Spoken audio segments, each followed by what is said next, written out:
2023 का एक प्रश्न ये भी है, यम द्रव्यमान तथा q आवेश का एक कण एक समान वैद्युत क्षेत्र E में विरामावस्था से चलकर d दूरी तय करता है। सिद्ध कीजिए कण के द्वारा अर्जित वेग v बराबर √2q ed अपॉन m होता है। ये कह रहा है क्वेश्चन। अब इसके कैसे लगाएंगे भाई?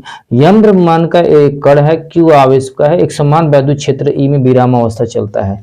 तो ऐसे आप सोचिए कि यम द्रव्यमान का एक कण, यम द्रव्यमान q आवेश का एक कण है, जैसे आप एक वैद्युत क्षेत्र E है, ये वैद्युत क्षेत्र E है, यानी ऐसे कह सकते हैं वैद्युत क्षेत्र E है।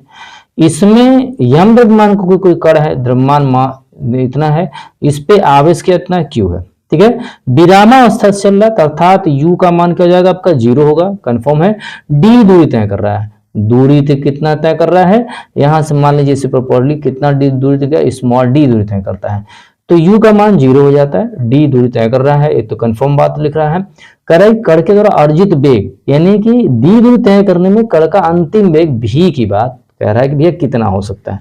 तो वैसे प्रश्न को कैसे कर सकते हैं, देखें। देखिए गति के द्वितीय नियम लगाएंगे। गति के द्वितीय नियम लगाने का मतलब है कि पहले तो कण के द्वारा समय निकालें। u विरामावस्था से चल रहा है, तो यहाँ पे आपका u का मान 0 हो जाएगा। यस बराबर क्या होगा, हाफ at का स्क्वायर होगा, हाफ at का स्क्वायर हो जाता है। यस बराबर 1/2 at का, क्योंकि जो कण था वो क्या विरामावस्था से चल रहा था, ठीक है ना, वैद्युत क्षेत्र में E, ठीक है। तो जब वैद्युत क्षेत्र E में विरामावस्था चलता है, u का मान आपका कितना हो गया, u का मान 0 होगा। तो और क्या है, d दूरी चला, तो यस बराबर से कितना होगा, यहाँ पर d लिख देंगे, d बराबर 1/2 at का स्क्वायर, t स्क्वायर करेंगे तो यहाँ पे 2 का गुणा हो जाएगा, 2d अपॉन क्या, ये नीचे की तरफ भाग हो जाएगा, ये गुणा हो जाएगा, 2d अपॉन a हो जाता है। तो t बराबर अगर निकालना चाहे तो √2d अपॉन a हो जाएगा, समीकरण नंबर 1 होगा, ठीक है। आगे, जब आवेश q वैद्युत क्षेत्र E में गमन करता है, कोई भी आवेश मान लीजिए कि कोई कण है, तो उस पर आवेश क्या है, दिया ही गया है कि आवेश q का आवेश वाला कोई कण है, वैद्युत क्षेत्र में गमन कर रहा है, तब बल क्या हो जाएगा, F बराबर QE हो जाएगा, ठीक है।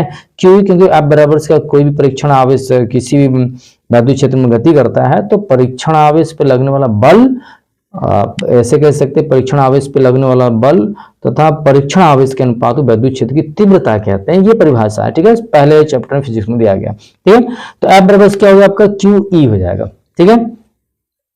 F के बराबर सब QE, इसको समीकरण नंबर 2 कर दिया, इसको समीकरण नंबर 1 कर दिया, संबंध नंबर 1 संबंध नंबर 2, कोई दिक्कत नहीं, समीकरण लिखने से संबंध, ठीक है। जैसा कि जब ये बल गति कर रहा है, तो गति करते समय इस पे जो बल है एक F बराबर क्या होता है, F बराबर m है, न्यूटन गति विषयक द्वितीय नियम से अगर देखें तो F बराबर ma हो जाता है।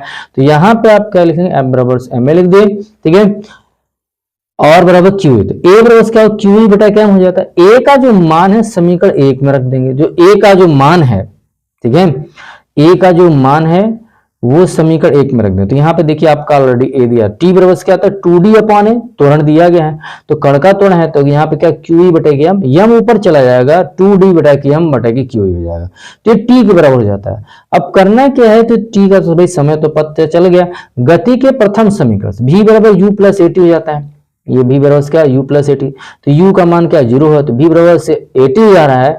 अब कर्ण a का जो मान है, त्वरण देखें आप, त्वरण की स्थिति ये है कि यहां से आप देखें, त्वरण तो पता ही है कण का, QE बटा m हो जाता है, तो QE बटा क्या कर देंगे आप, m लिख दिए, ठीक है। m लिखने के पश्चात QE बटा क्या आपने क्या कर दिया, m लिख दिया, ठीक है, QE बटा के m लिख दे रहे हैं, जबकि t का जो मान है यहां से उठा के पुट कर दिया, ठीक है। तो समीकरण नंबर 4 से, समीकरण नंबर 3 से आपने यहां से रख दिया, ठीक है।